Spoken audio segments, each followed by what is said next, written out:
আমরা মোহাম্মদ ইয়াসিন মিয়া, আমার বাড়ি রংপুর। বন্ধুগণ, আমি আমার জীবনের গল্পটা শুরু করার শুরুতে আপনাদেরকে আমার পরিবারের বিষয়ে জানিয়ে রাখি। আমার পরিবারে আমি আছি, আমার বাবা আছে, মা আছে, রয়েছে আমার দাদা দাদি সহ আমার কাকা ফুফি। আমাদের পরিবারে আরও সদস্য রয়েছে আমার বড় দুইটা ভাই সহ ছোট একটা ভাই, রয়েছে আমার ছোট দুইটা বোন সহ বড় একটা ভাই, বড় একটা বোন। আমরা টোটাল 3 ভাই 3 বোন। আমাদের পরিবারটা রংপুর শহর থেকে অনেক দূরে সবুজ শ্যামলে করা কোনো এক ছোট্ট মায়াবী গ্রামে এক নিম্ন একান্নবর্তী মধ্যবিত্ত পরিবার। আমার বাবা পেশায় একজন কৃষক। আমি খুব ছোটবেলা থেকে দেখে আসছি আমার বাবা কৃষিকাজ করে। আমার এই গল্পটা আজ থেকে বহু বছর আগে। আমার বর্তমান বয়স প্রায় 60 থেকে 65 বছরের কাছাকাছি। আমি আমার জীবনের গল্পটা প্রথম দিকে বলি, এবং আজকের এই সমাজের মতো, আজকের এই সমাজ ব্যবস্থার মতো আমাদের জীবনটা, মানে আমাদের প্রথম দিকটা এরকম ছিল না। আজকে জায়গা সম্পত্তি নিয়ে মানুষের মাঝে কত মারামারি, কত হানাহানি, কত কোপাকুপি, কত কিছু হয়ে থাকে। কিন্তু আমাদের সময় জায়গা সম্পত্তি নিয়ে এরকম কোনো কিছুই হতো না। একজনের জায়গায় আরেকজনের বছরের পর বছর ঘর তুলে রাখলেও কেউ বাধা দিত না। একজনের জমি আরেকজনে মাসের পর মাস খনন করে ফসল ফলালেও কেউ বাধা দিত না। মানুষের মাঝে ছিল মায়া, মহব্বত আর ভালোবাসা। এমন করে আমার শৈশবের দিনগুলো কাটে। এরকম করতে করতে আমার যখন 7 বছর বয়স, তখন আমাদের গ্রামে একটা ভিন্ন রকমের ঘটনা ঘটে। আমার জীবনের গল্পটা ওখান থেকেই শুরু। আমার যখন 7 বছর বয়স, একদিন অমাবস্যার ওই ঘুটঘুটে অন্ধকার রাতের বেলায় হঠাৎ করে এক মধ্যবয়স্কর থেকে একটু বেশি বয়স্ক কোনো একটা লোক আমাদের ঘরের দরজায় মধ্যরাতে এসে খাবার চাচ্ছে। বলতেছে, ঘরে কেউ আছো? ও মা, আমার কিছু খাবার দে, আমার পেটে অনেক খিদা লাগছে। ওই সময় আমি আর আমার বড় ভাইয়া আর আমার বাবা হচ্ছে আপনার বারান্দায় ঘুমাইতাম। মানে আমাদের এই ঘরটা ছিল সনের ঘর। আমরা বারান্দায় ঘুমাইতাম আর ভিতরে আমার মা আর বোনেরা ঘুমাইতো। ওই সময় প্রতিটা পরিবারে এরকমই হতো। পরিবারের পুরুষরা বেশিরভাগই হচ্ছে আপনার মানে বারান্দার মধ্যে ঘুমাইতো, মানে খোলা বারান্দায় ঘুমাইতো, যে বারান্দার কোনো দরজা জানালা ছিল না, এরকম বারান্দায় ঘুমাইতো। আর মহিলারা ঘরের ভিতর ঘুমাতো। এরকম করে যখন 2টা ডাক দেয়, হঠাৎ করে আমার আব্বার তখন ঘুম ভেঙে যায়। আমার আব্বা তখন আমার বড় ভাইকে ডাক দেয়, এবং বড় ভাইকে ডাক দিলে সাথে সাথে আমিও তখন ঘুম থেকে উঠে যাই। উঠে আমার আব্বা তখন হারিকেনের বাতিটা ডিম করে রাখে, এবং একটু পর যখন এই লোকটা ডাকে, হারিকেনের বাতিটা বড় করে দিয়ে আমার আব্বা তখন হারিকেনটা নিয়ে ওই লোকটার সামনে যায়, এবং তার মুখের দিকে তাকিয়ে আমার বাবা প্রচণ্ড রকমের ভয় পেয়ে যায়। ওই লোকটার মুখে ছিল বসন্তের গোটা। আপনারা হয়তো অনেকেই চিনেন, মানে জীবনে একবার যে গোটাগুলো হয়ে থাকে বসন্তের গোটা, এবং এগুলো অনেক বড় বড় হয়ে আছে, এগুলো থেকে পানি বেরোচ্ছে, খুব বিশ্রী একটা অবস্থা। আবার দেখার পরে সাথে সাথে পিছনের দিকে চলে আসে। আমার বড় ভাই তখন বলতেছে, আপনি কি এখানে কেন আসছেন? বলতেছে, আমার কিছু খাবার দে রে বাপ, আমার অনেক খিদা লাগছে, আমি কিছু খাবো। এটা বলার পরে আমার বড় ভাই তখন ঘরে দরজা ধাক্কাইতে শুরু করে। আমার মা তখন দরজা খোলে। ভাইয়া তখন মারে বলতেছিল যে, ও মা, এক ফকির বেটা আসছে, ঘরে কিছু আছে কিনা দাও। মা বলতেছিল, এত রাতের বেলায় কোথেকে কোন ফকির বেটা আসছে? আচ্ছা ঠিক আছে। তো আমাদের ঘরে হচ্ছে শুকনো কিছু খাবার ছিল, লাইক মুড়ি, চিরা আর হচ্ছে আপনার চিনি, আপনার গুড়, এই টাইপের কোনো খাবার ছিল। মানে আমি যতটুকু দেখলাম যে আমার ভাইয়া শুকনো অনেকগুলো খাবার এনে লোকটাকে দিল, এবং শুকনো খাবারগুলো দিল পরে এই লোকটা তখন শুকনো খাবারগুলো খাইলো। খাওয়ার পরে আমার ভাইয়া তখন আব্বা তখন বলতেছে যে, আপনি আসছেন কোথেকে? আমাদের গ্রামটা না একটু ভিন্ন রকম একটা গ্রাম ছিল। মানে আমাদের গ্রামের আশেপাশে তেমন কোনো গ্রাম ছিল না, এবং আমাদের গ্রামের ওই পারে একটা গ্রাম, এই পারে আর একটা গ্রাম, এবং এই পারে গ্রামের পরে আর কোনো গ্রাম নাই। এরপরে মানে আপনার শুধুমাত্র হচ্ছে ফসলি জমি আর জমি, এবং আমাদের গ্রামে খুব বেশি ফ্যামিলি নেই, হয়তো 10 থেকে 15টা পরিবার আমাদের গ্রামে আছে। এবং আমাদের গ্রামের মানে 2 পাশ ধরেই হচ্ছে আপনার একটা নদী আছে, এবং অন্য পাশে হচ্ছে অনেক বড় আপনার হচ্ছে বিল আছে। সো আমাদের গ্রামে ঢোকাটা খুব কঠিন। আর ওই রাতের বেলায় এই গ্রামে যে আসার মতো তেমন কোনো নদীতে কোনো নৌকা থাকে না ওই সময়, মানে খালে কোনো নৌকা নেই। তার নৌকা ছাড়া এই লোকটা আসলো কী করে, এটাও তো ভয়ের একটা বিষয়। তো এরপরে খাবার দাবার খেলো। খাওয়ার পরে আমার আব্বা তখন বলতেছে, আপনি যেখান থেকে আসছেন সেখানে চলে যান। তো ওই লোকটা তখন আমার আব্বারে বলতেছে, মানে পাগলটা আমার আব্বারে বলতেছে যে, একটু কি থাকার জায়গা দিবি বাপ, আমি রাতটা কাটিয়ে সকালবেলায় চলে যাবো। আমার আব্বা তখন বলতেছে, না না না, এখানে আমি থাকার জায়গা দিব কোথেকে, আমার এখানে থাকার কোনো জায়গা নেই। ঘরে আমার বউ বাচ্চা, আমার মা বাবা, এবং বাইরে আমি আমার সন্তানদেরকে নিয়ে শুয়ে আছি। আমার তো মানে আপনাকে দেওয়ার মতো কোনো জায়গা নেই। লোকটা তখন বলল, আচ্ছা ঠিক আছে, সামনে যে গাছতলা আছে আমি আপাতত গাছতলায় ঘুমিয়ে যাব। এই বলে আমাদের বাড়ির সামনে হচ্ছে অনেক বড় একটা বড়াই গাছ ছিল, ওই সময় বিশাল বড়। ওই বড়ই গাছের নিচে ওই লোকটা তখন শুয়ে গেল। এবং রাতে তখন ভয়ে বাবা, আমি, আমার ভাইয়া কারো চোখে না ঘুম আসতেছিল না। এরকম করতে করতে এক পর্যায়ে দূর থেকে বাতাসে ফজরের আজানের ধ্বনি ভেসে আসলো। ফজরের আজান দেওয়া মাত্রই আব্বা তখন ঘুম থেকে উঠে পুকুর পাড়ে গিয়ে উজু করে আসলো। আমার ভাইয়ের সাথে সাথে আমিও তখন উজু করার জন্য পুকুর পাড়ে গেলাম এবং উজু সম্পূর্ণ করে এসে দেখলাম যে ওই লোকটা ওই মুহূর্ত পর্যন্ত ওখানে মানে শুয়ে আছে ওইখানের মধ্যে। আমার আব্বা তখন আমার ভাইয়ারে বলতেছে, একটা কাজ কর, তুই আর ইয়াসিন মসজিদে যা। আমি মসজিদে যাব না, আজকে আমি বারান্দার মধ্যে নামাজ পড়িনি, কারণ এই লোকটা কোত্থেকে আসছে তার তো কোনো হদিশ নেই। আমার ভাই বলতেছে যে আপু ফজরে আজান দিয়ে দিচ্ছে, এখন কিছু হবে না, চলো আমরা মসজিদে গিয়ে নামাজ পড়ি। আমার আব্বা তখন ভাইয়াকে বলতেছে যে বিপদের কোনো হাত পা নাই, কোত্থেকে কিভাবে কোন বিপদে পড়ে যায় তা তো বলা যায় না, সুতরাং আমি আপাতত ঘরেই নামাজ পড়ি, তোরা যা মসজিদে যা। এই বলে আমি আর ভাইয়া তখন মসজিদের দিকে নামাজ পড়তে গেলাম। আমার আব্বা তখন ঘরের দিকে চলে গেলো। আমরা মসজিদে নামাজ পড়তেছি, নামাজ শেষ না হতে হতে আমি ভাইয়ারে বলতেছি, ও ভাইয়া তাড়াতাড়ি বাড়ির দিকে চলো। বাড়িতে যাই দেখি বাড়ির অবস্থা কি। আমার আব্বা তো বললো যে আব্বু বাড়ি পাহারা দিবে, না জানি নতুন করে কি ঘটলো, এই লোকটাকে তো আমরা চিনি না, হয়তো কোনো বিপদ হতে পারে। আমার ভাইয়া তখন আমার সাথে সাথে তখন মসজিদ থেকে বাড়িতে আসলো এবং বাড়িতে আসার পরে দেখলাম আমার আব্বা ওই লোকটার সাথে কথা বলতেছে, মানে উঠানে বসে কথা বলতেছে, আপনি কোত্থেকে আসছেন, আপনার পরিচয় কি, আপনি এখানে কি চান, এরকম করে কথা বলতে বলতে আস্তে আস্তে করে সকাল হতে শুরু হয়। সূর্যটা তখন একটু একটু করে উপরের দিকে পৃথিবীতে কিরণ ছড়াচ্ছিল। ওই মুহূর্তে তখন একজন দুজন করে আমাদের রাস্তা দিয়ে যেতে যেতে আস্তে আস্তে দেখে যে আমার আব্বা লোকটার সাথে কথা বলতেছে। তখন আস্তে আস্তে করে লোকজন এদিক সেদিক থেকে আমাদের বাড়ির মধ্যে আসতেছে এবং আসার পরে সবাই বলে যে কি হয়েছে, মানে ঘটনা কি। আমার আব্বুর সাথে কথা বলতেছে। আমার আব্বু বলে রাতের বেলায় হঠাৎ করে এসে আমাদের কাছে খাবার চাইলো, খাবার দিলাম, এখন খাবার খাওয়ার পরে তুই লোক আর আমাদের বাড়ি থেকে উঠতেছে না, আমাদের বাড়ির মধ্যে এখানে গাছের নিচে শুয়ে আছে। এরকম একজন দুজন তিনজন করে হতে হতে পুরো গ্রামে খবর হয়ে গেল যে অচেনা অজানা কোনো এক বসন্তের বিচে ওঠা লোক, ভয়ঙ্কর আকৃতির চেহারাওয়ালা কোনো একটা লোক আমাদের বাড়িতে আসছে এবং আমাদের বাড়িতে এসে এরকমভাবে ঝামেলা করতেছে। তো এইটা হওয়ার পরে আমার আব্বা তখন এই লোকটাকে যতই উঠানোর চেষ্টা করতেছে, না লোকটা উঠবেই না। আমার আব্বা বোঝাচ্ছে সে উঠেই না এবং দিনের প্রায় তখন 10টা বেজে গেল এবং অনেকেই আসা তখন ওর গায়ে ধরা যায় না, মানে ওর গায়ে মানে আপনার বৃষ্টি বসন্তের গোটা উঠে আছে এবং এই গোটাগুলোর পানি বেরোচ্ছে, মানে আপনার পচা পানির মতো পানি বেরোচ্ছে এবং গায়ে প্রচণ্ড রকমের দুর্গন্ধ, মানে এত পরিমাণে দুর্গন্ধ এটা বলার মতন, এখানে কোনো মানুষ দাঁড়ায় থাকতে পারে না, এত পরিমাণে বৃষ্টির দুর্গন্ধ।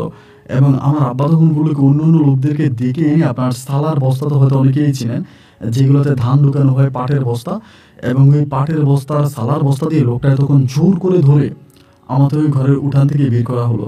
কারণ দেখা গেলো যে আমাদের উঠানের মধ্যে আমার মা আছে, বোনেরা আছে, দাদি আছে, এরা হাঁটাচলা করবে, মহিলা মানুষ, এই জন্যই লোকটাকে তখন ওখান থেকে ধরে সবাই মিলে জোর জবস্তি করে এখান থেকে উঠাইয়া আমাদের যে খালের পাড় ছিল খালের পাড়ে নিয়ে তখন লোকটাকে রাখা হলো। এবং খালের পাড়ে গিয়ে সে লোকটা খুব রাগান্বিত, মানে খুব রাগ করতেছে, আমাকে কেন আনছি সেখানে, আমি এখানে থাকবো না, আমি ওই বাড়ির মধ্যে থাকবো, আমি বাড়ির মধ্যে থাকবো, এরকম করতেছে।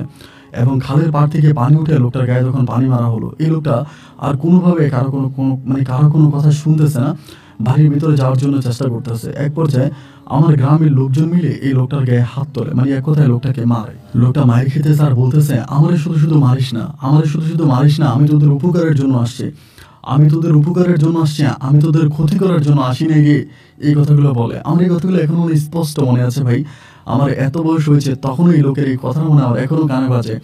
তিনি বলে, আমি তোদের গ্রামের উপকার করার জন্য আসছি, আমি তোদের গ্রামের ক্ষতি করার জন্য আসিনি। এরপর আস্তে আস্তে গ্রামের সব মানুষগুলো বাড়ির দিকে চলে আসলো এবং সেদিন গ্রামের মানুষগুলো সবাই একটু সজাগ ছিল, মানে সারাটা দিন একটু মানে চোখ কান খোলা রাখছে যে লোকটা আবার কখন ঢুকে। এর মধ্যে দেখা গেলো লোকটা আবারও আসছে, আপনার দুপুরের পরে আবারও আসছে, এসে খাবার চাইতেছে। তো মানুষ তখন কী করে, যার ঘরে যা আছে ওই লোকটারে খাবার দিয়ে দেয়, চেতে খাবার খেয়ে চলে যায়। এবং এমন করতে করতে প্রায় 2 থেকে 3 দিনের মতো কেটে যায়। এবং 2-3 দিন পরে গ্রামের সবাই সিদ্ধান্ত নিল যে কী করা যায়, এই যে পাগল লোকটা আমাদের গ্রামে ঘোরাফেরা করতেছে, গ্রামের জোয়ান বৃদ্ধ বয়স্ক কত মানুষ আছে, ওদের মাধ্যমে দৌড়াদৌড়ি করে এই দোকানে ঝামেলা করে এইভাবে তো আসলে থাকা যায় না, এটার একটা বিধি ব্যবস্থা করা দরকার। তো সবাই মিলে তখন সিদ্ধান্ত নিল যে লোকটাকে খালের ওই পারে দিয়ে আসবে, খালের ওই পারে একটা গ্রাম আছে, ওই গ্রামে দিয়ে আসবে এবং ওই গ্রামে দিয়ে আসলেই পরে ভালো। এই বলে আসরের নামাজের পরে মাগরিবের একটু আগে তখন একটা নৌকা হায়ার করে নৌকার মধ্যে লোকটারে জড়াজড়ি করে মানে একদম সবাই মিলে টেনে হেঁচড়ে কোনোভাবে নৌকার মধ্যে উঠানো হয়। এবং নৌকাতে উঠানোর পরে নৌকা তখন মানে আপনার বইটা বেয়ে ওই পারে নিয়ে যায়, ওই পারে নিয়ে গিয়ে লোকটাকে ওই পারে নামাই দেয়। মাগরিবের পরে নামাই দিই, কারণ হচ্ছে আবার দিনের আলোতে যদি ওই গ্রামের মানুষ দেখে যে তাদের গ্রামে একটা পাগল ছেড়ে দিয়ে আসছে, তা তারাও তো খেপে যাবে, রেগে যাবে। এই জন্য হলো কি যে আপনার যখন একটু অন্ধকারাচ্ছন্ন হয়ে গেল, ওই মুহূর্তে তখন ওই গ্রামের লোকটাকে রেখে আমরা তখন সবাই আবার ফিরে চলে আসলাম। এবং সবাই ফিরে চলে আসলো এবং আসার পরে দেখা গেলো যে না, এইভাবে আমরা তখন সবাই মিলে মানে আপনার খাওয়া দাওয়া করে রাতে ঘুমিয়ে গেলাম। এই রাতের বেলায় এই লোকটা আবার জানি কোত্থেকে চলে আসছে এবং এসে সবাইকে ডাকতেছে যে উঠ উঠ, তোরা ঘুমিয়ে থাকিস না, তোদের জন্য অনেক বড় বিপদ অপেক্ষা করতেছে, অনেক বড় বিপদ তোদের জন্য অপেক্ষা করতেছে, তোরা অনেক বড় বিপদের সম্মুখীন হবি, তোরা আমারে বুঝলি না, আমারে শুনলি না, আমারে মানলি না, তোরা আমার কথা শুনলি না, এরকম করে খুব জোরে জোরে লোকটা ডাকতেছে। এবং সবাই তখন লাঠি সোটা হাতে যা যা কিছু ছিল এবং প্রদীপ বাতি নিয়ে সবাই তখন ঘর থেকে বেরোলো। এবং ঘর থেকে বেরোয় দেখলো একইভাবে লোকটা গ্রামে টহল দিয়ে বেড়াচ্ছে। কিন্তু অবাক করার বিষয় হচ্ছে এই লোকটার গায়ে না এক ফোঁটাও কোনো পানি নেই, মানে কোনো পানি নেই, একদম শুকনা, ওনার শরীরটা একেবারে শুকনা। মানে আমরা অবাক হয়ে গেলাম যে এত বড় একটা খাল, এই খাল পার হয়ে যদি এপারে আসতে হয় তাহলে তো সে অবশ্যই পানি তার শরীরে লাগবে, কিন্তু তার গায়ে কোনো পানি মানে গায়ে কোনো শরীরেও কোনো পানি নেই। তো এই লোকটা আসলো কীভাবে? অনেকেই তখন জিজ্ঞেস করে, আপনাকে যে আমরা ওই পারে দিয়ে আসলাম, আপনি এই পারে কীভাবে আসলেন, আপনাকে কে আনছে?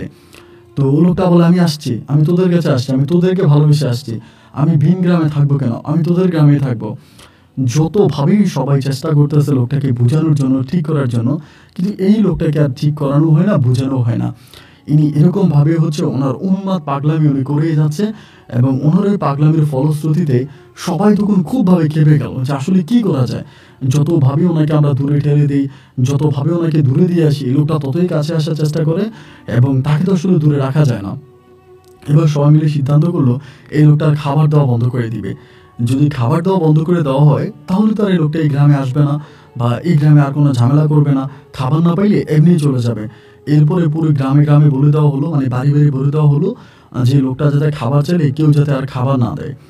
সবাইকে বলে দিল যে আপনারা কেউ আর খাবার দিবেন না, যখনই খাবার চাইবে আপনারা বলবেন খাবার নাই, কেউ খাবার দিবেন না। এবং আমাদের একটা ধারণা, মানে গ্রামের বাসীর একটা ধারণা ছিল যে লোকটাকে খাবার না দিলে উনি পেটের খিদে আমাদের গ্রাম থেকে চলে যাবে। যেমন কথা তেমন কাজ, একটা পর্যায়ে মানুষ খাবার দেওয়া বন্ধ করে দিল, কেউ আর ওনারে খাবার দেয় না।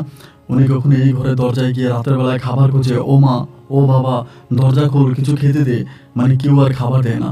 এবং দিনের বেলায় কারো বাড়ির সামনে গেলে কুকুরের মতো ধুর ধুর করে লাঠি দিয়ে লোকটাকে তাড়া করতে থাকে। মানে কোনোভাবে ওনাকে কেউ আর কোনো রকমের খাবার দাবার দিচ্ছে না।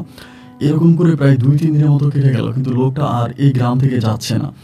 সবাই তখন অবাক হয়ে গেল যে লোকটার আমরা খাবার দিই না, এই খাবার খায় না, এবং এইরকম একটা অবস্থার ভিতরে তারপরও এই গ্রামকে আঁকড়ে ধরে পড়ে আছে, এই গ্রাম ছেড়ে যায় না। এই লোকটা আসলে চাচ্ছেটা কি? এই লোকটার মনস্তাপ কি? এই লোকটার মনের ভিতরে কি আছে? কেন সে এইভাবে আমরা বলার পর আমাদের গ্রাম ছেড়ে যাচ্ছে না, একইভাবে আমাদের গ্রামের ভিতরেই পড়ে আছে? মানে সবাই তখন এই বিষয়টা নিয়ে খুব টেনশনের ভিতরে পড়ে গেল যে এখন কি করা যায়, মানে কিভাবে কি করা যায়। কেউ কোনো কিছু বুঝতে পারতেছিল না যে কিভাবে এটা থেকে রক্ষা পাওয়া যায় বা কিভাবে কি করতে পারবো। তো এমন তো অবস্থার ভিতরে সময়গুলো কাটতেছে, দিন আর রাতগুলো কাটতেছে খুব মহা বিপদের মধ্যে। এইভাবে প্রায় 1 সপ্তাহ মতো কেটে গেল। পুরো 1 সপ্তাহ এই লোকটাকে কেউ এক গ্লাস পানিও খেতে দিল না। শুধুমাত্র নদীর পানি, আপনার খালের পানি, এরপরে হচ্ছে আপনার কাঁচা শাকসবজি, এটা ওইটা থেকে সেইভাবেই খাচ্ছে। 1 সপ্তাহ পরে একদিন সকালবেলা আমি মুক্তবে যাব, মানে আপনার মাদ্রাসায় যাব। আমাদের এখানে একটা মাদ্রাসা আছে, আমাদের গ্রামের সব বাচ্চারা ওখানে গিয়ে পড়তো। সকালবেলা মাদ্রাসায় 7টা বাজে আমি গেলাম এবং মাদ্রাসায় গেলে পরে এরকমভাবে একটা গুঞ্জন উঠছে, মানে সবাই মিলে বলতেছে ওই পাগলটা নাকি মারা গেছে। সবাই বসন্ত পাগলা বলতো, বলে যে বসন্ত পাগলা মারা গেছে খালের পাড়ে। তো আমিও তখন মাদ্রাসা থেকে বেরোই, সবাই তখন বেরোই দৌড়েয়া, মাদ্রাসার থেকে বেরোই আমরা তখন ওই খালের পাড়ে যাই। এবং খালের পাড়ে গেলে পরে দেখি লোকটা ওখানে শুয়ে আছে এবং তার দেখে সত্যিকার অর্থে আমার তখন অনেক মায়া লাগছিল। মানে এরকম করে হা করে আছে, জিহ্বাটা বেরিয়ে আছে, খুব খারাপ একটা অবস্থা। এবং তার গায়ের মধ্যে তখন পর্যন্ত কিন্তু বসন্তের বিচিগুলো ছিল এবং এত দুর্গন্ধ যে তার পাশে গিয়ে দাঁড়িয়ে থাকা যাচ্ছিল না। লোকটা যখন মারা গেল তখন সবাই গ্রামের চিন্তা করতেছে এখন যেহেতু মারা গেল এখন কি করা যায়, তারা তো একটু দাফন কাফনের ব্যবস্থা করতে হবে, এভাবে তো আর রাখা যাবে না। সবাই মিলে তখন সিদ্ধান্ত নিল একটা কাজ করব, এই লোকটাকে আমরা দাফনের ব্যবস্থা করব, কিন্তু আমাদের ওই খালের পাড়ে, তখন ওই খালের পাড়ে লোকটাকে কোনো রকমের সাদা কাপড় পেঁচিয়ে গোসল সারা, কোনো গোসলও দেওয়া হয়নি, কারণ গোসল দেবে কিভাবে ভাই, ওর গায়ে এত বিশ্রী গন্ধ, এই লোকটার পাশে দাঁড়িয়ে থাকাই মুশকিল, মানে ওনার পাশে দাঁড়িয়েই থাকা যায় না, যে এত বিশ্রী, এত ময়লা, এত দুর্গন্ধ ওনার পাশে। তা ওনারে কিভাবে হচ্ছে আবার কেমনি কি ওনারে কি করবে, মানে গোসল কিভাবে দিবে। তো এই জন্য কোনো মতো কাপড় টাপড় পেঁচে ওনাকে তখন মানে মাটি চাপা দিয়ে দেওয়া হয়। তো উনি যেদিন মারা যায় সেদিন মানে ওই দিনটা কেটে গেল, এবং রাতের বেলায় পুরোটা গ্রাম, আমাদের পুরোটা গ্রাম কেমন জানি একটা থমথমে একটা ভাবের মধ্যে ছিল, মানে মনে হয় অনেক বড়, অনেক বোঝাই বহন করা একটা মানে রাত্রি, এবং এই রাত্রিটা কাটে না।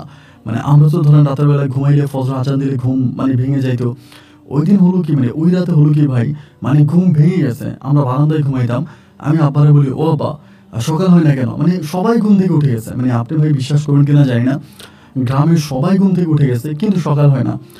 মানে অনেকেই বলতেছে কি ব্যাপার সকাল হয় না কেন, ওই সময় তো আসলে বেশিরভাগই হচ্ছে আপনার চাঁদ চন্দ্রের দিকে চেয়ে হচ্ছে টাইম নির্ধারণ করা হতো, ওই সময় নবাবের বাচ্চারা ছাড়া কেউ ঘড়ি হাতে দিতে পারতো না, আর আমাদের এলাকাটা এমনি গোটা বাংলাদেশের মধ্যে একটু নিম্নবিত্ত এলাকা ছিল, তো এই জন্য ঘড়ি কারো হাতেই ছিল না, মানে সবাই দেখতো যে মানে সূর্যের দিকে মানে চাঁদের দিকে তাকায়া এবং তারার দিকে তাকায়া টাইম নির্ধারণ করতো। আর ওই দিন হচ্ছে আকাশে অনেক মেঘ ছিল, যার জন্য আকাশের তারাগুলো ক্লিয়ার দেখা যাচ্ছিল না, সময় হয় না, আমার কাছে মনে হয় এক রাতে 3টা রাত কেটে যাওয়ার পরে সকাল হয়েছে, এবং সকালে সূর্য দেখে আমরা সবাই উৎফুল্লিত আনন্দিত, আলহামদুলিল্লাহ সকাল হয়ে গেল, আমরা তখন সবাই যে যার মতো করে কাজে গেলাম। এই রাতটা এইভাবে কেটে গেল, এবং পরের দিন রাতে যা ঘটার তাই ঘটলো। এরপরের দিন রাতের বেলায় আমাদের গ্রামেরই এক মহিলা, উনি পোয়াতে, মানে ওনার পেটে বাচ্চা প্রসব করার সময় হয়তো কয়েকদিনের মধ্যে মানে বাচ্চা অনেক বড় হয়ে গেছে, এরকম অবস্থার ভিতরে হঠাৎ করে মধ্যরাতে ওনার ঘর থেকে চিৎকার আসলো, এবং প্রচণ্ড রকমের চিৎকার চেঁচামেচি শোনা গেল, সবাই তখন ওনার ঘরে গেল, কি হয়েছে এরকমভাবে চিল্লাচ্ছে, মানে চিৎকার পড়লো কেন, সবাই মিলে গিয়ে দেখতেছে এই মহিলার ঘরে একটা ছেলে সন্তান হয়েছে, এবং ছেলের ওই চেহারাটা একদম বয়স্ক মানুষদের মতো, একদম বয়স্ক মানুষদের মতো চেহারা, আর মুখের মধ্যে অনেক ধরনের গোটাঘাটি উঠে আছে, মানে কেমন একটা বিশ্রী চেহারা। এবং এই বাচ্চাটা হওয়ার কয়েক মিনিটের মাথায় বাচ্চাটা মারা যায়, এবং বাচ্চাটা মারা গেলে পরে তখন আরও সবার মাঝে ভয় ঢুকে যায়, যে কী ব্যাপার বাচ্চাটা মারা গেল। সকালবেলা সূর্য উঠলে পরে আমরা তখন ওই খালের পাড়ে বাচ্চাটাকে দাফন কাফনের ব্যবস্থা করি, এবং ওই বাচ্চাটাকে দাফন করার কিছুদিন পরেই, প্রায় আপনি 2 থেকে 3 দিন পরেই শুরু হয় এক ভয়ানক ঘটনাগুলো ছিল ঠিক এরকম। রাতের বেলা হয়তো অনেকেই ধরেন আমাদের গ্রামে মাঠে ঘাটে কাজ করতো, বা রাতের বেলায় এখন তো ধরেন মানে বাসায় ফ্যান আছে, ইলেকট্রিসিটি আছে, কারেন্ট থাকলো কি থাকলো না, মানে আমাদের ওই সময়টাতে ওটা কোনো ছিল না, ধরেন বেশিরভাগ সময় হচ্ছে মানুষ বাতাসে বসে থাকতো, আর গ্রীষ্মের সময় মানে যখন গরম পড়তো তখন তো আসলে কথাই না, সারা রাতে মানুষ গাছের নিচে, তারপরে গাছের ঢালে এখানে ওইখানে বসে বাতাস খেয়ে মানে অক্সিজেন খেয়ে তারা বেঁচে থাকতো। তো ওই সময় দেখা গেলো যে এত পরিমাণের মানে গরম পড়তেছে, এবং অনেকেই তখন বাড়ি থেকে বের হয়ে আঙিনায় এখানে সেখানে যায়, এবং ঘেরে পরে অনেকেই দেখতে পায় যে ওই যে বসন্ত পাগলা একটা ছোট্ট বাচ্চারে হাতে নিয়ে হাঁটতেছে, মানে বাচ্চাটা মাত্র নবজাতক শিশু মনে হয়েছে এরকম, এই বাচ্চাটা এরকম ধরে মানে এরকম হাতে ধরে হাঁটে, অনেকেই দেখে, এবং যে এটা দেখে সে অজ্ঞান হয়ে যায়, মানে এরকম একটা অবস্থা যে এক রাতের মধ্যে প্রায় 3-4 জন অজ্ঞান হয়ে গেছে। পুরো গ্রামে তখন এই বিষয়টা আতঙ্ক ছড়িয়ে যায়, পুরো গ্রামবাসী মিলে তখন চিন্তা করে কি করা যায়, মানে এইরকম একটা পরিস্থিতি যে উনি মানে এরকম মানে অনেকেই দেখে যে অনেক সময় দেখা যায় যে রাতের বেলায় কেউ বসে আছে, হঠাৎ করে দেখে ওনার সামনে দিয়ে হেঁটে যাচ্ছে, বাচ্চাটার এইভাবে হাতে করে নিয়ে ওনার দিকে তাকে একদম বিশ্রী দাঁত নিয়ে একটা হাসি দিছে, মানে এইরকম একটা অবস্থা, সবাই তখন ভয় পেয়ে যায়, কি করবে মানে কেউ কোনো কিছু বুঝতে পারতেছে না, কেউ কোনো কিছু বুঝার আগেই ওই পাগলটা আজকে এর সামনে তো কালকে ওর সামনে, এরপর দিন ওর সামনে, এরকম করে এক একদিন এক একজনের সামনে পড়ে, এবং ভয়ঙ্কর লোক নিয়ে থাকে, মানে খুবই ভয়ানক একটা নজর নিয়ে থাকে। এরকম করতে করতে গ্রামবাসী তখন সিদ্ধান্ত নিল যে এভাবে তো আসলে থাকা যায় না, এভাবে তো চলা যায় না, পাগলটা যদি এতই বিরক্ত করে তাহলে আমরা এই গ্রামে বসবাস করবো কেমন করে। পরে আমরা অনেক ধরনের আলেম নিয়ে এসে আমাদের গ্রামে বড় বড় আলেমদেরকে নিয়ে আসি, ওনারা এসে দোয়া পড়ে, মাহফিল করে, এরপরে কোরআন খতম করে, ওনার কবরের কাছে গিয়ে কোরআন তেলাওয়াত করে, অনেকে অনেকভাবে চেষ্টা করে, অনেকে আবার বিভিন্ন জায়গা থেকে হুজুর নিয়ে এসে ওনাদের ঘরে রাখে, কিন্তু এই সমস্যাটার কোনো সমাধান হয় না। এবং এরপরে দেখা যায় এই ঘটনার কিছুদিন পরেই এবার আরও বিকট আকার ধারণ করে। এবার যিনি হয় সেটা হচ্ছে ওই পাগলটাই মানে ঘরে মানে মানুষের ঘরের সামনে গিয়ে গিয়ে বলে, এই তোরা দরজা খোল, ঘরে কেউ আছিস, আমার বাচ্চাটার অনেক খিদা লাগছে, আমার বাচ্চাটাকে কিছু খাবার দে, এরকম করে করে ডাকে মানে প্রতিটা। এবং ওনার কণ্ঠ তো অনেকেই চিনত, যেহেতু আমাদের গ্রামে অনেকদিন ধরে ছিল, অনেকেই তার কণ্ঠটা চিনত। এই ওনার কণ্ঠে এসে ডাকতো যে এ আমার বাচ্চাটার অনেক খিদা লাগছে, আমার বাচ্চাটাকে কিছু খেতে দেয়। আর শুধু তাই নয়, ঘরের ভিতর থেকে আমরা স্পষ্ট বাচ্চার কাজ শুনতে পেতাম, মানে বাচ্চার কান্না শুনতে পেতাম। ওনার ভয়ে আর কেউ আমরা বারান্দায় ঘুমাইতাম না। আগে তো দেখা যেত যে পুরুষ মানুষরা বারান্দায় ঘুমাইতো এবং নারীরা ঘরের ভিতরে ঘুমাতো, এরকম একটা সিস্টেম ছিল। বাট ওনার ওই সমস্যাটার পরে মানে এই সমস্যাটার পরে কেউ আর বারান্দায় ঘুমায় না, সবাই ঘরের ভিতরে ঘুমাইতো। মানে ওনার ওই পাগলামি আর কেউ নিতে পারতেছিল না।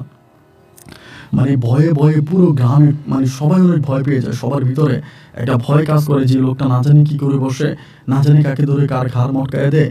এইরকম সমস্যার মধ্যে পড়ছি। এবং সবাই মিলে তখন হুজুর কবিরাজ যত যাই আনতেছে, কিন্তু এটা থেকে কোনো রকমের রক্ষা পাওয়া যায় না। এমন করে আস্তে আস্তে করে গ্রামের মানুষ কমতে থাকে, গ্রামের মানুষ কমতে থাকে। দিনের বেলায় কেউ তার শ্বশুর বাড়িতে, কেউ তার বোনের বাড়িতে, কেউ তার আত্মীয় স্বজনের বাড়িতে, এবং কেউ কেউ অচেনা মানে অজানার উদ্দেশ্যে তখন এই গ্রাম ছাড়তে শুরু করে। সবাই আস্তে আস্তে আস্তে আস্তে করে গ্রাম ছেড়ে দিচ্ছে এবং যে যার মতো গ্রাম ছেড়ে বিভিন্ন দিকে চলে যাচ্ছে। আমরা তো খুব টেনশনে পড়ে গেলাম যে এখন কি করব। আমাদের এই গ্রামে আস্তে আস্তে করে ঘন মানে মানুষের বসতি একেবারেই কমে গেছে, একেবারেই মানুষের বসতি কমে গেছে, কোনো মানুষ নাই, একদম জনশূন্য নীরব একটা এলাকায় পরিণত হয়ে গেছে। আস্তে আস্তে আস্তে আস্তে করে সবাই চলে যাচ্ছে। একটা সময় আমার মাও সিদ্ধান্ত নিল যে এই গ্রামে আর থাকবে না। আমার মা আমার আব্বারে বলতেছে যে আমার মেয়েগুলো বড় হইতেছে, আমার মেয়েগুলোর উপরে যদি ওই জিনের খারাপ নজর পড়ে, বদ নজর পড়ে, তাহলে আমার মেয়েগুলোরও বিয়ে হবে না, আমরা এই গ্রামে থাকবো না, এই গ্রাম থেকে আমরা চলে যাব। আমার আব্বা আমার মায়ের বুঝাইতেছে যে না এরকম করো না, আমরা গ্রাম থেকে কোথায় যাবো, এটি আমাদের গ্রাম, এই গ্রামে আমরা ছোটোবেলা থেকে বড় হয়েছি, এখন গ্রাম ছেড়ে কোথায় যাব। কিন্তু আমার মায়ের কথা হচ্ছে যে না, এই গ্রামে যেহেতু এতই ঝামেলা হয়ে গেছে বা এতই সমস্যা, এই গ্রামে মা আর আমাদেরকে নিয়ে থাকবে না। একসময় আমার মা কী করলো, আমার বাবার কথা না শুনে আমার বোনদেরকে আর খুদ আমাকে নিয়ে আমার মা তখন এই গ্রাম ত্যাগ করলো, মানে আমাদের গ্রামটা ত্যাগ করে আমার নানুর গ্রামে চলে গেল। আর আমাদের গ্রামের বেশিরভাগ মানুষগুলোই ওই যে পাশের একটা গ্রাম ছিল, খালের এই পারে একটা গ্রাম, ওই পারে একটা গ্রাম, তো আমাদের পাশে যে গ্রামটা ছিল ওই গ্রামের মধ্যে সবাই চলে গেছে। তো ওই গ্রামে সবাই চলে গেছে, এখন এই গ্রামটা পুরো জনশূন্য অবস্থায় পড়ে আছে, কোনো মানুষ নাই, কেউ কিছু নাই, কোনো গবাদি পশু নাই। তখনও দেখা যেত কি জানেন, রাতের বেলায় মাঝে মাঝে ওই গ্রাম থেকে কিন্তু এই গ্রামটা দেখা যেত। তো ওই গ্রামে থাকা মানুষগুলো বলতো তারা এই গ্রামে দেখতো যে কেউ একজন হারিকেন হাতে নিয়ে হাঁটে, এবং হারিকেন হাতে নিয়ে হাঁটে এবং এই গ্রাম মানে খালের এই পার থেকে ডাকে ওই গ্রামের মানুষদেরকে যে এই গ্রামে তোমরা আসো, এই গ্রামে তোমরা থাকো, মানে ডাকে, সবাইকে ডাকে এরকম করে রাতের বেলায় উচ্চ সুরে খুব মানে একদম বলিষ্ঠ কণ্ঠে ডাকতো। তো গ্রামের মানে পাশের গ্রামের যারা আছে তারা এই ডাকটা শুনতে পেত। ওই গ্রামেও তখন খুব আতঙ্ক ছড়িয়ে যায় যে এখান থেকে আবার ওই গ্রামে চলে যায় কিনা। এরকম করে তখন সময়গুলো কাটতেছে। আমরা তখন আমার নানু বাড়িতে চলে যাই এবং নানু বাড়িতে থাকতেছি 1 দিন 2 দিন 3 দিন 4 দিন, 1 বছর নয় 2 বছর নয়, টোটাল প্রায় 7টা বছরের মতো। পুরো 7 বছর যাবত ওই গ্রামে কোনো মানুষ ছিল না, কোনো মানুষের বসতি ছিল না। এবং 7 বছর পরে আমি তখন অনেকটা বড় হয়ে যাই, আমার বয়সও তখন প্রায় 17-18 কাছাকাছি হয়। আমার বড় ভাইয়েরা যারা আছে তারা অনেকেই বিয়ে শাদী করছে আমার নানু বাড়ি থাকা অবস্থায়, এবং ওভাবেই তখন আমরা পড়ে আছি। আমার বড় বোনটার তখন বিয়ে হয়ে যায়। অ্যান্ড এই পরিস্থিতির মধ্যে একদিন হঠাৎ করে আমাদের গ্রামের যে সর্দার ছিলেন আর কি, উনি হচ্ছে একদিন সিদ্ধান্ত নিল যে একটা কাজ করা যাক। যেহেতু ওই গ্রামে আমরা কিন্তু আবার দিনের বেলায় মাঝে মাঝে অনেকেই যাইতো, যেহেতু গ্রামে হচ্ছে আপনার মানে অনেকের ফসল ছিল, অনেকে ধান ক্ষেত করতো, জমি করতো, মানে ঘর বাড়িতে যাইতো না, ধরেন দিনের বেলায় যাইতো, গিয়া চাষাবাদ করে আবার টাবাদ নিয়ে আবার সন্ধ্যার আগে আগে ফিরে চলে আসতো। ধরুন আপনার আসরের নামাজের পরপরই আসর আজান দিলে সবাই আবার ওই গ্রাম ত্যাগ করতো, আবার দিনের 8টা-9টা বাজে যাইতো, মানে একেবারে প্রখরভাবে সূর্য উঠে গেলে। এভাবেই তখন যেতে যেতে একটা সময় আমাদের গ্রামের যে সর্দার ছিল তিনি একটা সিদ্ধান্ত নিল যে ওই গ্রামে তিনি একটা মাহফিল দিবে, রাতের বেলায় একটা মাহফিল দিবে অনেক বড় করে। তখন ইন্ডিয়া থেকে একটা ফিস সাহেব আনা হয়, মানে উনি হচ্ছে ইন্ডিয়ার পীর বল ওনাকে, এবং তিনি দেখতে শুনতে মাশাআল্লাহ অনেকটাই সুন্দর। ওই লোকের নামটা আমার মনে নাই, কিন্তু ওনারা সবাই পীর সাহেব বলে ডাকতো। এবং শুনেছিলাম উনি নাকি নবীর বংশধর, জানি না এটা কতটুকু সত্য আর মিথ্যা, বলে উনি নাকি নবীর বংশধর। ওই লোকটাকেই তখন এই মাহফিলে আনা হয়, আমাদের এই মাহফিলে, এবং রাত ভরে তাফসির মাহফিল করা হয়। এই গ্রাম ওই গ্রাম বিভিন্ন গ্রামে তখন মাহফিল মানে আপনার মাইকিং করা হয়, মাইকিং করে করে লোকজনকে ডাকা হয় যে এই গ্রামে হচ্ছে এরকমভাবে মানে মাহফিল হবে। সেই মাহফিলে আস্তে আস্তে করে বিভিন্ন গ্রাম থেকে মানুষরা তখন জড়ায়িত হতে থাকে। এবং সেই সময় মানে প্রায় 7 বছর পরে তখন এই মাহফিলটা হলে পরে তখন আর গ্রামে কোনো সমস্যাটা মানে ওই মাহফিলটার পরে বা মাহফিলে যে পুরো রাত মাহফিল হয়েছে কেউ কোনো সমস্যায় পড়েনি। বিভিন্ন মানুষ গ্রামের এদিকে ওইদিকে এখানে ওইখানে অনেকেই হাঁটাহাঁটি করছে, তা ওরকম কোনো সমস্যায় পড়েনি। এবং সমস্যায় না পড়ার পরে তখন সবাই আস্তে আস্তে করে সিদ্ধান্ত নিল, মাঝে মাঝে রাতের বেলায় অনেকেই হাঁটতে আসতো। তখন প্রায় 7 বছর পরে আমরাও আসতাম, আমার ভাইয়েরাও আসতো, আমার আব্বা আসতো, বা আমাদের আশেপাশের লোকজনরা রাতের বেলায় টর্চ লাইট নিয়ে হারিকেন নিয়ে মাঝে মাঝে আসতাম। এবং 7 বছর পরে এরকম আসা যাওয়ার মাঝখানে আর এই সমস্যাটা আমরা আর কেউ দেখলাম না।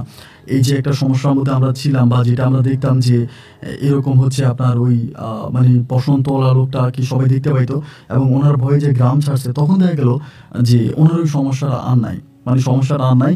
উনি বাচ্চা করে নিয়ে হাঁটতো বা বাচ্চা হাতে নিয়ে হাঁটতো, যে সবাই দেখতো, এটা তখন আস্তে আস্তে করে সমস্যাটা সমাধান হয়ে গেল। এবার আস্তে আস্তে করে আমাদের গ্রামে মানুষজন আসতে শুরু করে।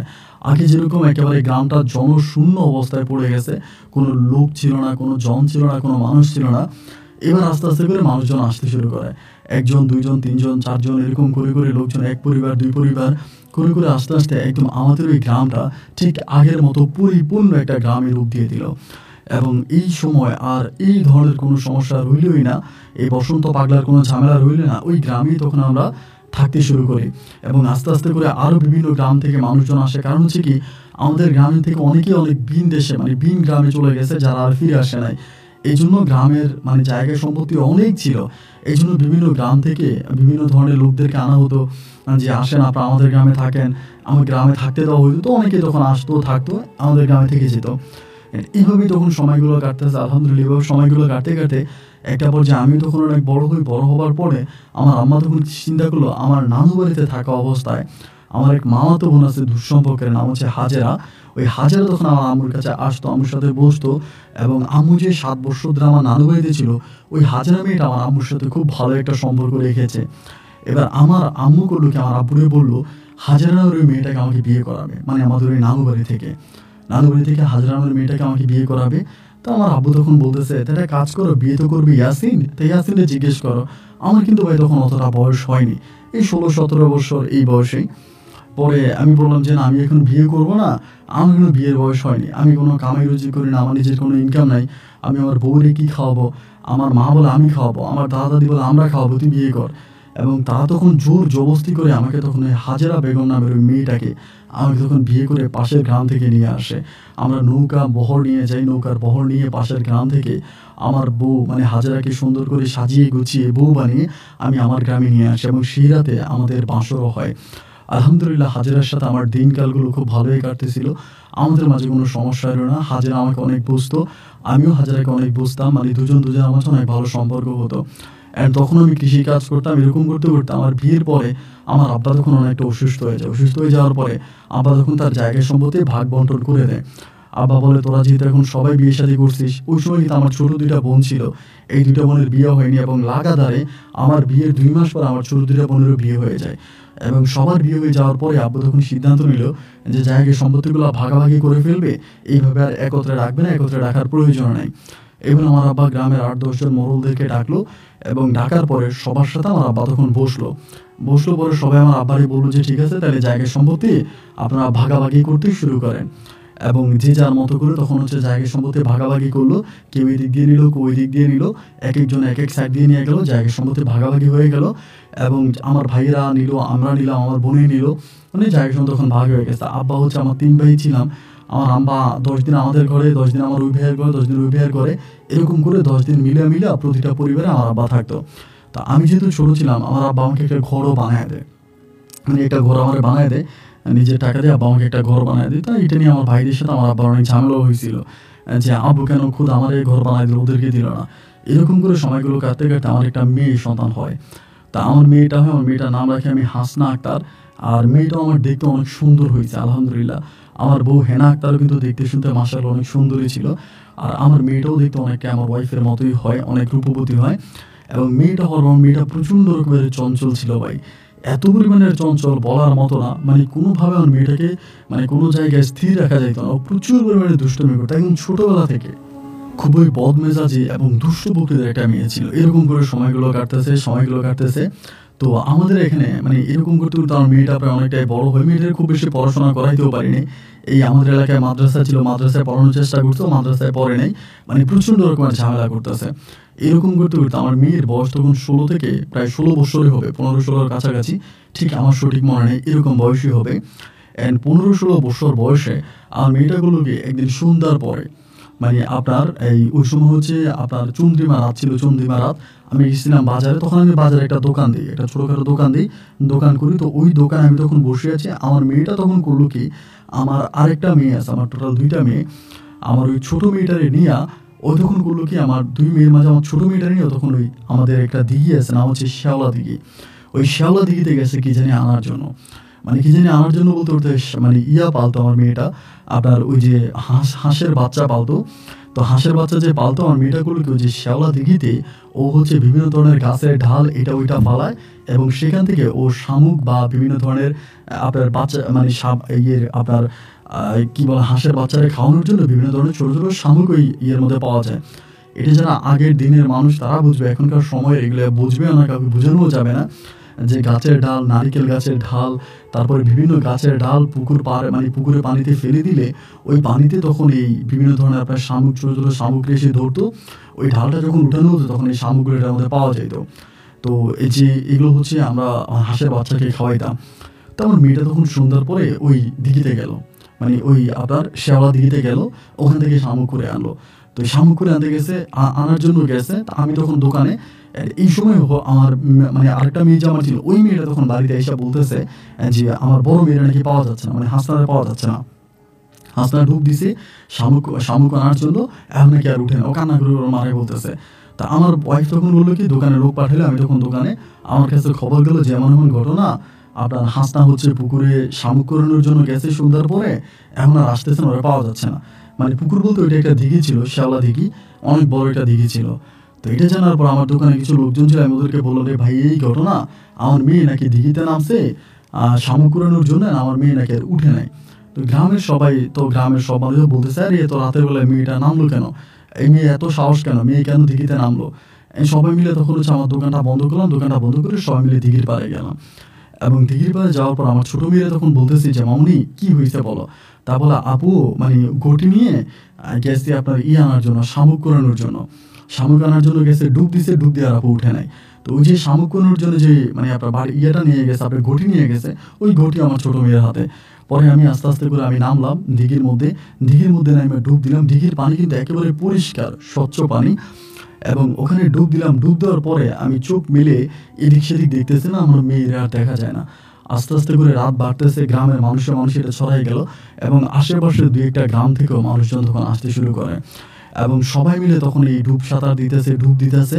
এমএর মেয়েরা আর পাওয়া যায় না, এবং ডুব দিয়ে এদিকে ওইদিকে বিভিন্ন দিকে দৌড়ে মোড়ে অনেকভাবে হচ্ছে খোঁজাখুঁজি করা হচ্ছে, না ওরে আর পাওয়াই যায় না। নাই কিরে কি হয়ে গেল, কোথায় চলে গেল। এবং মানে আমার তখন প্রায় রাত্র 12টার মতো বেঁচে গেছে। আমার ওয়াইফের তখন কান্না শুরু হয়ে গেছে যে কি হইলো, আমার মাও কান্নাকাটি করতেছে, আমার আব্বাও কান্নাকাটি করতেছে যে এই অবস্থার মধ্যে কি হইলো। এতে কিন্তু আমার দাদি কিন্তু মারা গেছে। এটা দাদি মারা যাওয়ার পরে সবাই মিলে কান্নাকাটি শুরু করলো যে পুকুরে অনেকেই তখন মানে প্রায় আশেপাশের গ্রামের অনেক মানুষরাই তখন আমার সাথে পুকুরে নামলো আমার মেয়েরে খোঁজার জন্য, মেয়েরে বের করার জন্য। এখন নামতেছে, ডুব সাঁতার দিতেছে, খুঁজতেছে, কিন্তু মেয়েরে আর পাওয়া যায় না। এবং নাই দেখতে একেবারে এরকম আমার মেয়েরে এই শ্যাওলা দিঘিতে খুঁজতে সকাল হয়ে গেল। সকালে সূর্য উঠে গেল, কিন্তু আমার মেয়ের কোনো খবর পাওয়া গেল না।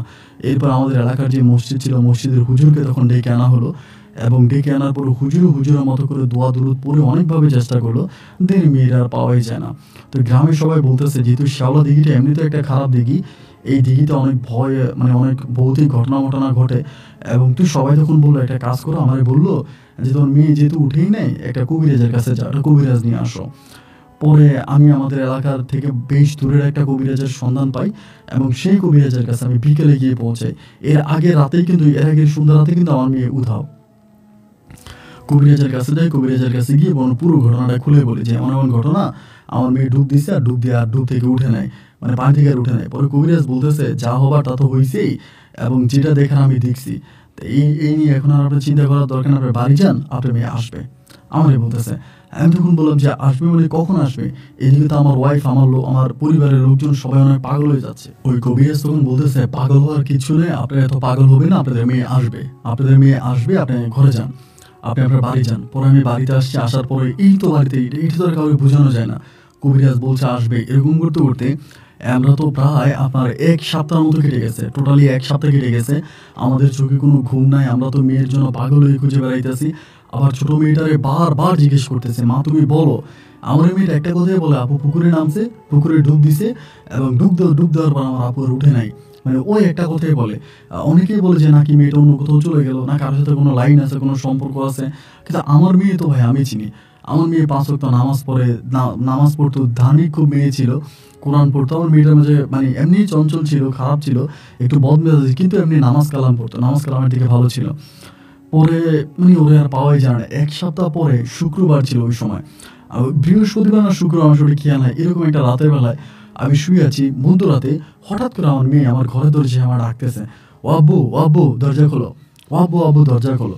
এভাবে দূরে ডাক দেওয়ার পরে আমি তখন লাফ দিয়ে উঠছি, ওইটা আমার বউরে বলতেছি এই তুমি কি শুনতেছো নাকি, আমার মনে হয় হাসনা ডাকতেছে। পরে বলে আমিও তো শুনছি, দরজা খোলেন। আমি দৌড় দিয়ে দরজা খুলে দিয়ে আমার মেয়ে আমার সামনে দাঁড়ায় আছে ঘরের দরজায়। একেবারে যেই জামা কাপড়গুলো পরেও মানে 1 সপ্তাহ আগে বাড়ি থেকে বেরোইছিল সন্ধ্যার সময়, সেই জামা কাপড় পরা আছে, এবং একদম শুকনো জামা কাপড়, কোনো ভিজা নাই। মাথার চুলগুলোও লম্বা লম্বা, মাথার চুল কিন্তু অনেক লম্বা ছিল, মানে আমার মেয়ের মতো, মেয়ের মাথার মতো, মাথার চুলের মতো চুল এই তল্লাতে আর কারো ছিল না, এত লম্বা লম্বা চুল। এবং দেখেছি ও তখন মানে দাঁড়ায় আছে, চুলগুলো ভিজা নাই, শুকনা। এসে বলতেছে আব্বু আমার খিদা লাগছে, আমার খাবার দাও। ওরে দৌড় দিয়ে ঘরে আনছে। আমার বউ যখন চিৎকার দিল তখন আশেপাশের পুরো গ্রামের সব মানুষরা তখন জানাজানি হয়ে গেল। আমাদের গ্রামের সবাই তখন ঘুম থেকে উঠে চলে আসছে মধ্যরাত আমাদের বাড়িতে, সবাই আমাদের বাড়িতে দৌড়ে চলে আসলো। আমার মেয়েরে পাওয়া গেছে, মানে সবাই তখন অত্যাধিক খুশি, আনন্দিত। এবং সবাই জিজ্ঞেস করতেছে তুই কই গেছিলে, তোর কি হয়েছে, তোর কি হয়েছে বল, এটা বলো, কারো কাছে বলে না। তাই আমি বললাম এরকম ধমকাই না, রাতটা কাটুক। রাতটা কেটে সকাল হয়ে গেল, এবং সকাল হয়ে যাওয়ার পর আমার মেয়েটা, সবাই তো তখন আমাদের বাড়িতে, তখনও কিন্তু কেউ বুঝতেছে না যে কি হইলো, ও কোথায় গেল, কোত্থেকে ফিরে আসলো, পুরো ঘটনাটা কিন্তু তখনও কেউ জানে না। আমার মেয়ে তখন চুপচাপ বসে থাকে, কোনো কথা বলে না, একদম নীরবে নীরবে বসে থাকে, যেদিকে তাকায় তাকায় থাকে। মানে কেমন জানি ওর ভিতরে একটা, মানে একটা মানুষ মানে হঠাৎ করে প্রিয় কাউকে হারাই ফেললে যেরকম হয় না, ধরেন ভালোবাসতে কাউকে ভালোবেসে হারাই ফেলছে, ভালোবাসা মানুষটাকে হারালে একটা মানুষ যেরকম হঠাৎ করে প্রতিবন্ধী টাইপের হয়ে যায়, বোবা হয়ে যায়, কথা বলে না, হাসে না, গায় না, মানে ওইরকম একটা অবস্থা। আমি তো আমার মেয়েটা তখন পড়ে গেল। আমি চিন্তা করতেছি যে কী ব্যাপার, এরকমটা কেন হলো। দেখতে দেখতে সকাল গড়িয়ে বিকেল হলো, বিকেল গড়িয়ে সন্ধ্যা হলো। সন্ধ্যার পর আমি দেখলাম যে আমার মেয়েটা আমার বাড়িতে বসে আছে, উঠোনের মধ্যে একা একা বসে। আমি কাছে গিয়ে বসলাম, বললাম হাসনা, মা আব্বুর কাছে একটু বলবি তুই কোথায় ছিলি, কি হয়েছিল তোর। তা আমরা বলে যে আব্বু আমি ওই শ্যাওলা দিঘিতে ছিলাম। শ্যাওলা দিঘিতে তুই ডুব দিছিলি, ডুব দেওয়ার পর নাকি আর উঠিস নাই, তোর বোন পাহাড়ের উপরে দাঁড়াই ছিল, তা তুই হচ্ছে ডুব দিয়ে কোথায় গেছিলি, তুই আসলি না কেন, তোর কি হয়েছে। পরে ও আমারে বলতেছে আমার বোন কত বড় স্বার্থপর, ওরে আমি দাঁড়া করে একটু ডুব দিলাম, ও চলে আসলো, ও আর একটু দাঁড়াইলে তো আমি চলে আসতাম, আমি তো সাথে সাথে চলে আসলাম, ও চলে আসলো কেন। পরে আমি বলি যে তুই এটা কি বলিস, ও চলে আসছে, ও চলে আসবে না, তুই রাত্রেবেলায় তুই মানে ও তো আজকে তুই যে মানে আমরা সারাটা রাত তোরে খুঁজলাম, পুকুরে সাঁতার কাটলাম, ডুবলাম, তোরে পাইলাম না, আর ও আসবে না, পুরো রাত কেটে সকাল হয়ে গেল, ও কি মানে এরপরে একটা সপ্তাহ কেটে গেছে, 1 সপ্তাহ মানে দাঁড়াই থাকবে। বলে আমার মেয়েটা আমার দিকে থাকে, বলে আব্বু 1 সপ্তাহ হয়েছে মানে, এটা তুমি কি বলো। আমি বললাম হ্যাঁ, তুমি তো 1 সপ্তাহ ধরেই নাই, গত সপ্তাহের এর আগের রাতে তুমি চলে গেছো, 1 সপ্তাহ ধরে তুমি নেই। বলে আব্বু কি বলো, আমি তো এখানে কয়েক ঘন্টা ছিলাম। আমি কয়েক ঘন্টা ছিলাম, কই ছিলাম। আমার মেয়ে আর বলে না। আমার ওয়াইফ জিজ্ঞেস করে, আমি জিজ্ঞেস করি, কারো কাছেও বলে না। পরে আমার আম্মা বলতেছে যে বলতে চাই না, তোরা এরকম জোরাজুরি করিস না, এরকম জোরাজুরি করলে হয়তো সমস্যা হবে। অ্যান্ড এরপরে আমার মেয়ে আমার ওয়াইফের সাথে ঘুমাইতো রাতের বেলায়, মানে একটা পুরুষ কণ্ঠে, কোনো একটা পুরুষ কণ্ঠে সে আমার মেয়েরে ডাকতো যে ওর নাম ধরে ডাকতো যে হাসনা উঠে আসো, হাসনা উঠে আসো, এরকম করে ডাক দিলে আমার মেয়ে ঘুম থেকে উঠে বাইরে যাওয়ার চেষ্টা করতো। আমার ওয়াইফ তখন ওরা ধরে ফেলতো, তুই কই যাবি, কোথায় যাবি। আমি যাবো। বলে আমার ডাকতেছে, আমি যাবো। পরে বলে তুই কোথায় যাবি, তোর কে ডাকতেছে, ও ডাকে, তা ওকে বলে ওর সাথে আমি ছিলাম, আমি ওরে চিনবো, আমার বন্ধু, আমার ডাকে, আমি যাবো। কি ভাই এমন একটা অবস্থা হয়ে গেল, তাহলে কোথায় ছিল বুঝতে পারলাম না। পরে আমি করলাম কি, আপনার কবিরাজের কাছে গেলাম, গিয়ে কবিরাজ থেকে তাবিজ আনলাম। তাবিজ তো বানাইলে পড়াইছি, ও আস্তে আস্তে করে খারাপের দিকে যাচ্ছে। এবং এইভাবে তাবিজ তোমার পড়ানোর পরে প্রায় প্রতি রাতে ওরা আমরা তাবিজ পরে রাখতাম, ডাকতো যে ও কিন্তু শুনতো না। ও যে আমাদের সাথে থাকতো, অনেক সময় সজাগ থাকতো, ওরা ডাকতো ঘরের দরজায় যে হাসনা, ও হাসনা, হাসনা, এরকম করে ডাকতো, কিন্তু ও যাইতো না, মানে ও শুনতো না, আমরা কিন্তু শুনতাম। তো এমন অবস্থার ভিতরে একটা সময় আমরা জিজ্ঞেস করলাম মানে কি হয়েছে বা কেন এরকমটা হইতেছে, বা ওরে আমি যখন একদিন খুব ভাবে ধরছি যে মামুনি কি হয়েছে, তুমি কোথায় ছিলা এবং কে তোমারে ডাকে, তুমি তো জানো কে তোমার ডাকে, আব্বুর কাছে বলো। পরে আমার বলতেছে, আব্বু আমি যেদিন ওই দিন পুকুরে ডুব দিছিলাম, পর ওনার সাথে আমার দেখা হয়েছে, মানে শ্যাওলা দিঘিতে ডুব দেওয়ার পরে ওনার সাথে আমার দেখা হয়, উনি আমাকে হাত ধরে ওনাদের গ্রামে নিয়ে যায়। ওনাদের গ্রামটা অনেক সুন্দর, আমাকে খাওয়ায়, ওনাদের গ্রামে ঘুরায়, আমি ওনাদের গ্রামে থাকি, ওনাদের বাড়ি ঘর অনেক সুন্দর, আমাদের থেকে এরা অনেক বড় লোক, এরা অনেক বেশি বড় লোক, ওর মা আছে, বাবা আছে, ও সবার সাথে আমাকে পরিচয় করাই দেয়, ও আমার সাথে অনেক ভালো একটা বন্ধু। এগুলো আমার মেয়েটা আমার বললো। এবং বলার পরে আমি তখন আমার মেয়ের কথাবার্তা শুনে ভাই আমার তখন মাথা আরও খারাপ হয়ে গেল, জি আল্লাহ আমার মেয়ে আমার বলে কি। পরে আমি কবিরাজের শরণাপন্ন হলাম, আমাদের এলাকার আরেকজন কবিরাজের কাছে গেলাম, এবং কবিরাজের কাছে পুরো ঘটনা বলার পরে কবিরাজ খুদ আমার মেয়েকে দেখার জন্য আমার বাড়িতে আসছে। আইসা আমার মেয়েকে দেখছে, এবং যে পানিতে আমার মেয়ে ডুব দিছে ওই পানি থেকে উনি ওই ওই আপনার শ্যাওলা দিঘি থেকে উনি তখন একটু পানি নিয়ে গেল, পানি নিয়ে আমার বললো যে আপনি আগামী দিন বিকেলবেলা আসেন, আমি আপনার সাথে কথা বলবো। শ্যাওলা দিঘি থেকে পানি নিয়ে উনি তখন চলে গেল, এবং এরপরের দিন বিকেলবেলা আমি তখন ওনার ওখানে গেলাম। যাওয়ার পরে ওনারে জিজ্ঞেস করলাম যে কি হয়েছে, পরে উনি আমার বলে আপনাদের যে ওই শ্যাওলা দিঘিটা, ওই দিঘিতে আপনারা গোসল করেন। আমি বললাম যে হ্যাঁ আমরা গোসল করি, ওই দিঘিতে আমরা নামি, এই দিঘিতে আমরা গোসল করি, দিঘির পানি আমরা খাইও। আসলে কিন্তু ওই দিঘির পানি আমরা খাইতাম, মানে দিঘিটা অনেক পরিষ্কার পানি ছিল তো, আর আমাদের এলাকার ওই সময় কোনো টিউবওয়েল ছিল না, এই জন্য সবাই পুকুরের পানি পান করতো, মানে পুকুরের পানি খাইতো। এবং আমার বলতেছে যে না ওই পুকুরে আপনারা সন্ধ্যার পরে কেউ নাইবেন না, এবং রাত্রেবেলা ওই পুকুরে কেউ নাইবেন না, ওই পুকুরে একটা মানে একটা জিন জাতির শহর আছে, মানে ওই পুকুরটার নিচে নাকি কিছু জিনেরা বসবাস করে, ওদের ঘর বাড়ি আছে, তো এখানে যাওয়াটা ঠিক না। তো বললো যে আপনার মেয়েটার এই জিনটা পছন্দ করছে, তা চেষ্টা করেন যাতে আপনার মেয়েটাকে তাড়াতাড়ি সম্ভব বিয়ে দিয়ে দেওয়া যায় কিনা। আপনার মেয়েটাকে বিয়ে যদি না দেন, তাহলে আপনার মেয়ের উপরে ওই জিনের খারাপ আকর্ষণ বাড়তেই থাকবে, এবং একটা সময় হয়তো এই জিনটা আপনার মেয়েটার ক্ষতিও করতে পারে, আপনার মেয়েটাকে উঠেও নিতে পারে। তো একটা বিয়ে দিয়ে দেন, যদি বিয়ে দিয়ে দেন তাহলে এই সমস্যাটা থাকবে না। ওই কবিরাজটা আমাকে এটা বললো যে একটা বিয়ে দিয়ে দেওয়ার চেষ্টা করেন, এবং বিয়ে দিয়ে দিলে আশা করি সমস্যা থেকে আপনি রেহাই পাবেন। এরপরে এসে আমি আমার ওয়াইফকে জানাইলাম, আমার ওয়াইফ বলতেছে হ্যাঁ তাহলে আমরা ওরে বিয়ে দিয়ে দিই, ওরে বিয়ে দেওয়ার ব্যবস্থা করেন, এভাবে তো রাখার দরকার নেই, তাহলে বিয়ে দেন। এবার বিয়ের কথাবার্তা উঠতেছে, এবং আমরা এদিকে সেদিকে বিভিন্ন দিকে ছেলে খুঁজতেছি। এরকম করে খোঁজাখুঁজি করার পর একটা জায়গায় একটা ছেলে আমরা তখন পছন্দ করি, ওই ছেলের কাছে আমরা তখন আমার মেয়ের বিয়ে দেবো, হাসনার বিয়ে দেবো। তো আমি যে হাসনাকে বিয়ে দেবো, বিয়ের সাথে নিয়েও না ওর কোনো মানে মাথা ব্যথা নাই। আমরা যেদিন ওর বিয়ে দিলাম, মানে যেদিন ওর বিয়ে হলো ওই দিন রাতের বেলায় আমি আমার বাড়িতে সারাটা দিন মেয়ের বিয়ে হলো, ব্যস্ততা, সবাইকে খাওয়াইলাম টাওয়াইলাম, সব কিছু মিলিয়ে চরম ব্যস্ততার মাঝে ছিলাম। বাট ওই দিন রাতের বেলায় আমি স্বপ্নে দেখি আমার এসে একটা মানে ভয়ঙ্কর চেহারা, একেবারে ভয়ঙ্কর আকৃতির একটা চেহারা লোক এসে আমার বলতেছে, তোরা এমনভাবে বললাম যে তুই তোর মেয়েটার বিয়ে দিস না, তুই মেয়েটার বিয়ে দিয়ে দিলি, তুই মনে রাখিস যে তোর ওই মেয়ে বাঁচবে না, তোর ওই মেয়ে বাঁচবে না, তোর ওই মেয়ের আমি বাঁচতে দিব না, মানে এরকম করে ও বলতেছে।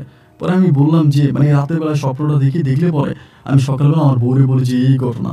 আমার বউ বলো কবিরাজের কাছে যাও, কবিরাজের কাছ থেকে তাবিজ নিয়ে আসো। আমি কবিরাজের কাছ থেকে তাবিজ আনছি, আমার মেয়ের হাতত আমি তাবিজ পরাই দিছি।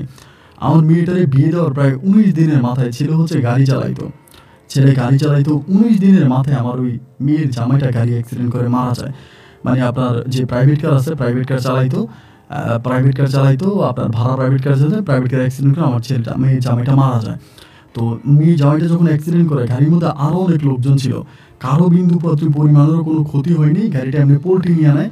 অ্যাক্সিডেন্ট হলো, সবাই পুরো অক্ষত অবস্থায় আছে, কারো কোনো ক্ষতি হয়নি, কিন্তু আমার মেয়ের জামাইটা মারা যায়।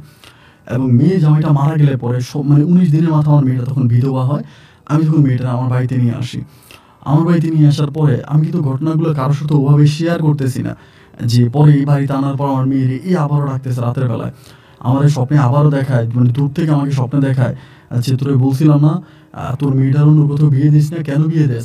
তোর মেয়েরা আমি পছন্দ করছি, আমার এলাকাতে আমি নিয়ে গেছি, তোর মেয়েরা আমার মায়ে পছন্দ করছে, আমার বাপে পছন্দ করছে, আমার পরিবারের মানুষ তোর মেয়েরে পছন্দ করছে, আমি তোর মেয়ের নিয়ে সংসার করব, আমি তোর মেয়েকে রাখবো, আমি তোর কোনো মানে তোর কোনো বিপদে মানে ফেলবো না, আর তোর মেয়েটারে আমার কাছে বিয়ে দিলে তুই অনেক ভালো থাকবি, তোর কোনো অভাব অনটন থাকবে না, তুই সুখে থাকবি।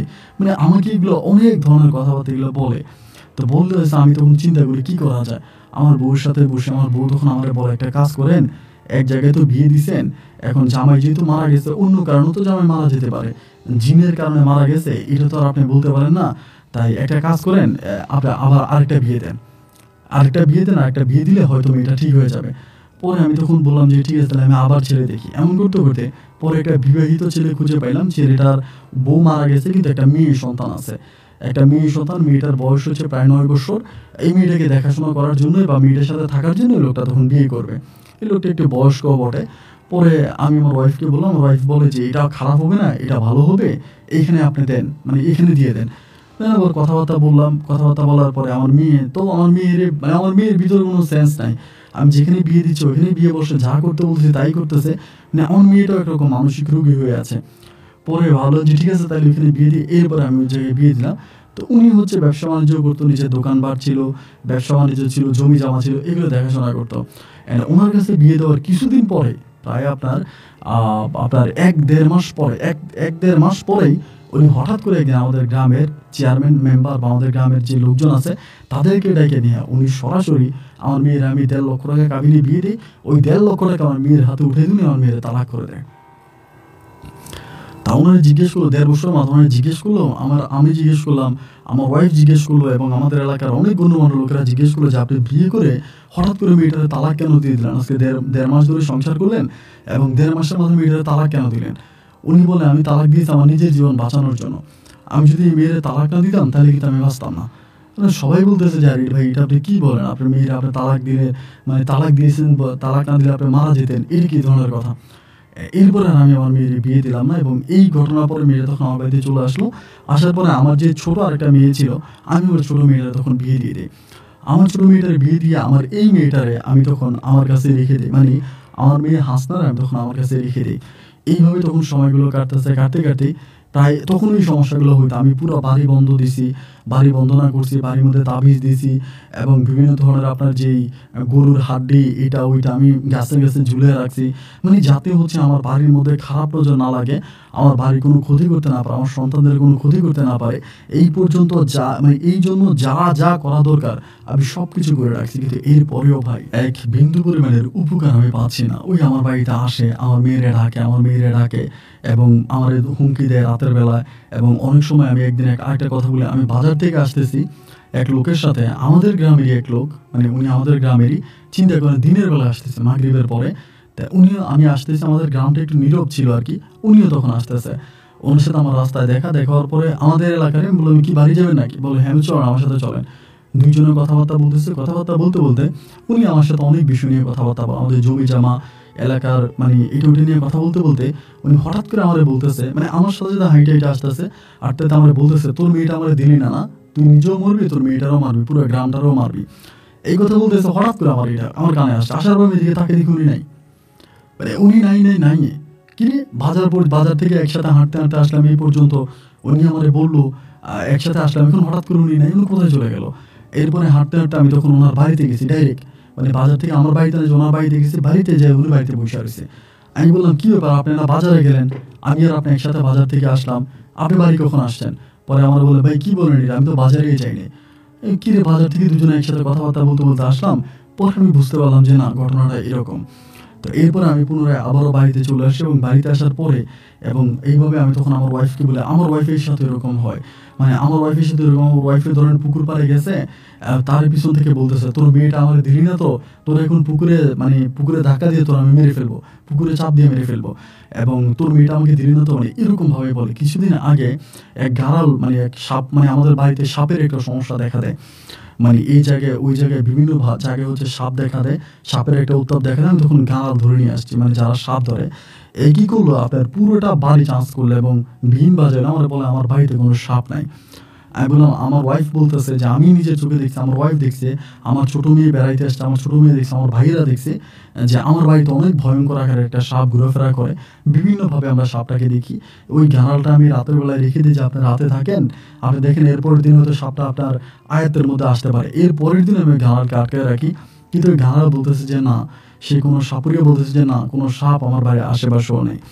এবং এখন যে সমস্যাটা সবচেয়ে বেশি আকার ধারণ করছে, এখন আমি প্রতিটা রাতের বেলায় এই লোকটারে ডিরেক্টলি মানে ওই স্বপ্নে দেখতে পাই। কোন লোকটারে?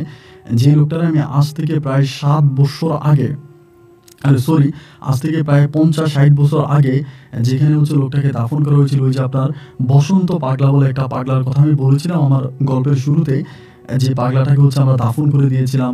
মানে পাগলাটাকে কেউ খাবার দেনে পাগলাটা মারা গেছে এবং একটা পর্যায়ে এরকম সমস্যাগুলো হয়েছিল। ওই পাগলাটা আমি স্বপ্নে দেখি। আরও বহু বছর আগের দেখা, ওর চেহারাও আমার ঠিক মনে নেই, কিন্তু আমি পাগলাটাকে দেখি। বসন্তের গোটা শরীরে আমার স্বপ্নে আমার সামনে আসে এবং ওই বসন্তের গোটার যে মানে আপনার পানিগুলো আমার শরীরে ছিটা দেয়, আমার মারে।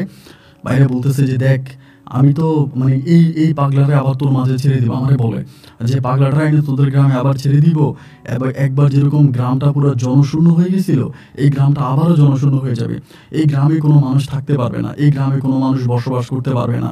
এবং এরকম করতে করতে যখন এই স্বপ্নগুলো দেখায়, পরে আমি একজন কবিরাজ, আমি আমাদের এলাকা থেকে মোটামুটি বেশ দূরের গাইবান্ধার একজন কবিরাজের শরণাপন্ন হই। উনি অনেক ভালো মাপের একজন কবিরাজ এবং উনি ওই জিনটাকে তখন মানে ওনার বর্ষে আনার পরে আমি জিনটার সাথে সরাসরি কথা বলি, যেটা আমার মেয়েকে বিয়ে করতে চায় বা আমার মেয়েকে নিয়ে যেতে চায়। এবং তার সাথে আমি ডিরেক্টলি বলি যে কী হয়েছে বলো। সেই তখন আমার বলে আমার মেয়ের এসে পছন্দ করছে, আমার মেয়ের এসে তার বাড়িতে নিয়ে গেছে, তার বাপ মা সবাই আমার মেয়েরে দেখছে। আমি যদি আমার মেয়েরে তার কাছে না দিই, তাহলে আমাদের গ্রামের অনেক বড় একটা ক্ষতি হবে। একবার যেরকম আমাদের গ্রাম পুরো জনশূন্য হয়ে গেছিল, এরকম জনশূন্য হয়ে যাবে, আমাদের গ্রামের কোনো মানুষ বাঁচবে না। পরে আমারে বলে যে, আমি বললাম যে তা তো আমার মেয়ে তো বাড়িতেই আছে, ঘরেই আছে, তুমি তো জিন মানুষ, তুমি তো যে কোনো সময় আমার মেয়েকে নিয়ে যেতে পারো। এবং সে বলতেছে যে না, আমি এভাবেই নিব না, আমাকে এমন কিছু নোংরা কাজ করতে বলে, আমার মেয়ের সাথে এমন কিছু নোংরা কাজ করে, মানে যেটা আসলে এখানে বলার মতো না, এরকম কিছু নোংরা কাজ করে আমি বাবা হয়ে আমার মেয়ের সাথে এরকম নোংরা কাজগুলো করে আমার মেয়ের নগ্ন অবস্থায় এমন একটা জায়গা ঠিকানা বলে এইখানে আমার মেয়েকে দিয়ে আসার জন্য হাতে পায়ে হলুদ মেখে এবং কপালের মধ্যে এটা ওইটা দিয়ে এভাবে এমনভাবে রেখে আসতে বলে, ওইভাবে রেখে আসলেই নাকি সে আমার মেয়েকে নিতে পারবে, আমার মেয়েকে নিয়ে যাবে এবং এরপর থেকে আমার কোনো অভাব থাকবে না, অনটন থাকবে না। আমাকে 7 রাজা ধন দেবে, টাকা পয়সা দিবে এবং আমার পুরো গ্রাম সে উন্নত করা দিবে, গ্রামের প্রতিটা মানুষের মাথায় সে সুখ দেবে। এই ধরনের কথাবার্তাগুলো আমাকে বলে। কিন্তু একজন বাবা হয়ে আমি কীভাবে আমার মেয়ের সাথে এই ধরনের কাজ করব এবং আমার মেয়েটার আমি এইভাবে নিয়ে আসবো। এবং প্রতিনিয়ত ভাই ঘুমাইতে পারি না, প্রতিটা রাতের বেলায় সে স্বপ্নে আসে। স্বপ্নে এসে আমাকে এরকম করে, ধরেন আমি রাতের বেলায় চিন্তান্ত নিই যে পরের দিন সকালে অমুক কবিরাজের কাছে যাবো, ওই রাতে আমাকে স্বপ্নে দেখায় তুই মনে মনে চিন্তা করতেছিস তুই অমুক কবিরাজের কাছে যাবে, ওই কবিরাজ তোকে ভালো করতে পারবে না, ওই কবিরাজ তোকে কিছুই করতে পারবে না, আমি তোরে বাঁচতে দিব না। আমি আজকে অনেকগুলো রাত ঘুমাতে পারি না এবং শেষ পর্যন্ত আমি আপনার গল্পগুলো পাইলাম এবং গতকালকে আপনার গল্পটা আমি শুনলাম, আমার কাছে অনেক ভালো লাগলো। আমিও কবিরাজের ঠিকানাটা আপনার কাছে চাই এবং আমি পুরো ঘটনাটা আপনাকে খুলে বললাম। আপনার কাছে আমার অনুরোধ রইল, আপনি আমাকে ভালো একজন কবিরাজের ঠিকানা দিবেন এবং কীভাবে আমি আমার এই মেয়ে নিয়ে রক্ষা পাই। আমি বাবা হয়ে মেয়ের সাথে এমন কাজ আমাকে করতে পারি, এটা আমি করতে পারবো না এবং আমার মেয়েটাকে আমি ওর কাছে দিতেও পারবো না। বাবা হয়ে আমি কীভাবে এমন জল্লাদের মতো কাজ করি বলেন। আমার ওয়াইফ, আমার মা, আমার বাবা, আমার পরিবারের অন্য মানুষগুলো সবাই আমার মেয়ের টেনশনে, কেউ ঘুমায় না, কেউ খায় না এবং সবাই মৃত্যুর ধার প্রান্তে এসে পৌঁছেছে। আপনার গল্পগুলো আমি শুনিতে আপনাকে আমার মেয়ের জীবনের বা আমার জীবনের গল্পটা বললাম। যদি পারেন মেহরবানি করে আমাকে একটা সঠিক সিদ্ধান্ত দিবেন।